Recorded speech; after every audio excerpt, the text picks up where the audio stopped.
What's going on? How y'all doing? So I'm going to talk about Kwame Brown, Doug Collins, and Michael Jordan, Washington Wizards, the way I remembered it, seeing it as a viewer, and how it really did, and how it played out to my interpretation, what I heard. And this ain't gonna be no Kwame video per se, but it's gonna be about Kwame in there and about Jordan and Doug Collins.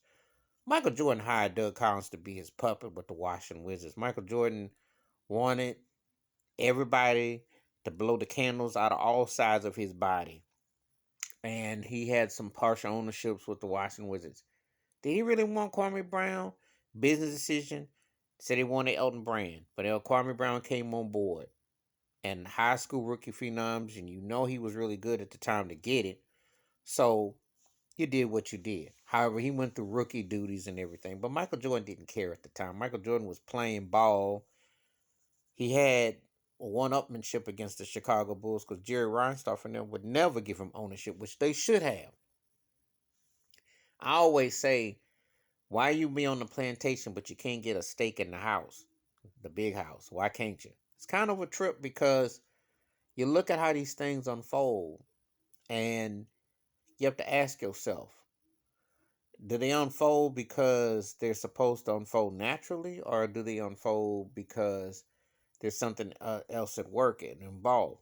Well, anyway, Jordan should have had a stake in Washington, in Chicago. But anyway, went to Washington, and they were in there trying to berate Kwame Brown.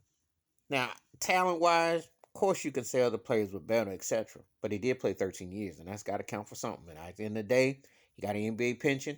He played his part. But then Doug Collins was used as a puppet. He was scared of Michael Jordan. He would do anything, anything to get Michael Jordan's good gracious. He did all right with Detroit after he got, but even when Phil Jackson took over the Bulls and he won 6 titles with Michael Jordan and Scottie Pippen and so on and so forth. You know that. But then Doug Collins got to coach Grant Hill in Detroit, had a little bit of success, couldn't seal the deal. Got let go. Did some NBC announcing for NBC. Then he got Michael Jordan and said, come on and be my puppet, be my cheerleader. And he did what he would do. Because that's all he was a puppet in Washington. He did no real coaching. Thing was, it's Michael Jordan went on nothing but a Tar Heel Boys Club party. I had this conversation with a buddy of mine who died, and we used to talk about this all the time. It was nothing but he brought Jerry Stackhouse. He wanted his North Carolina crew to come over and powwow. It wasn't even about winning or playing ball. It was just kind of like an extended version of smoking cigars and having a boys club cookout. And Kwame didn't have a chance in that situation. You know, none of the cats had a real chance. Richard Hamilton wasn't even quite developed where he was coming. Jerry Stackhouse regretted coming. How I remembered it. And then you fast forward to this day with all this hate and disdain that Kwame Brown gets on here. Well, first of all, Michael Jordan is one of the greatest basketball players ever and the most endorsed, branded player ever. No one's gonna take that part away. And then Doug Collins was a good coach, but a puppet. You're not gonna have a good chance on that work environment at all. So you factor those two factors in. Washington was not a very good team. They were a young team coming back. So you didn't really have a chance in the situation. But see, the reason why, and you got some black folks that's hating on Kwame, but what they hating on, because they got to secure the bag for Michael Jordan. They protect his behind at all costs. Michael Jordan really had no business coming back them last 2 years. I mean, he had some all right games, but let's be realistic.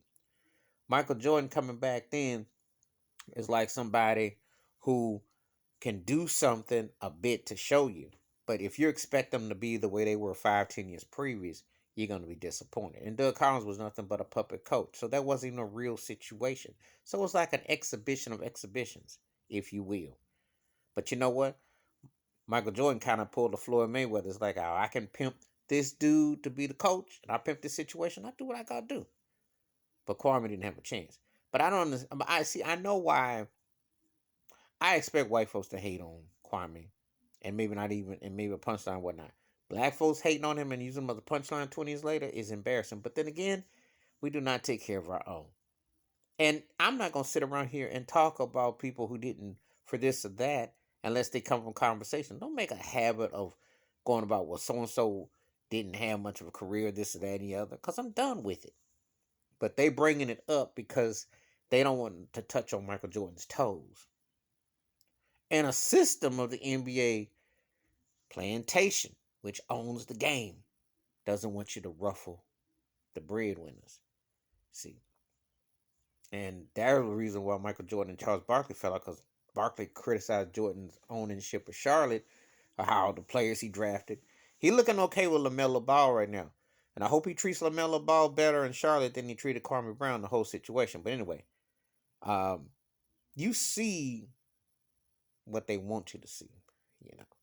Anyway, that's my thoughts and takes about reflecting back on Michael Jordan, Kwame Brown, and Doug Collins' Washington Wizard era. And a lot of those things weren't even about basketball. It was basically a clubhouse. It was basically like a social media. It wasn't even about winning or nothing.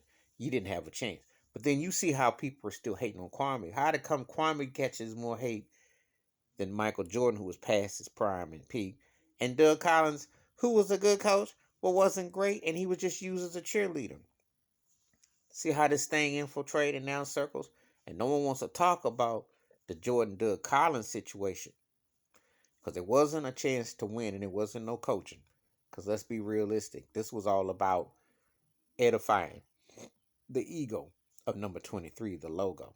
Think about how the logo still flies on these jerseys, and you see why Kwame's getting the hate, some of the hate he's getting, because he's got to be in that man's shadow, which he shouldn't. And you see why Scottie Pippen is bitter in his book. These things are all integral of different things. Wash your hands, keep your mind clear, watch out for another. Please hit the like, subscribe, or welcome thoughts and comments. And I do respond, thank you. And remember, a lot of this has cause and effect. You starting to see it unfold. I'm out.